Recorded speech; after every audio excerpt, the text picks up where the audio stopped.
ഞാനും എന്താളും ആ 40 പേരും പൂമരം കൊണ്ട് കപ്പലുണ്ടാക്കി.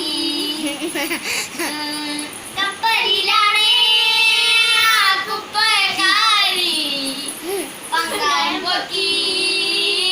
ഞാനൊന്ന്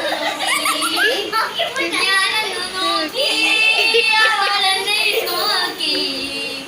40 പേരും ശിഷ്യന്മാരും ഒന്നിച്ചു നോക്കി. ഞാനും എന്താളും ആ 40 പേരും പൂമരം കൊണ്ട് കപ്പലുണ്ടാക്കി. ഞാനും എന്താളും ആ 40 പേരും പൂമരം കൊണ്ട്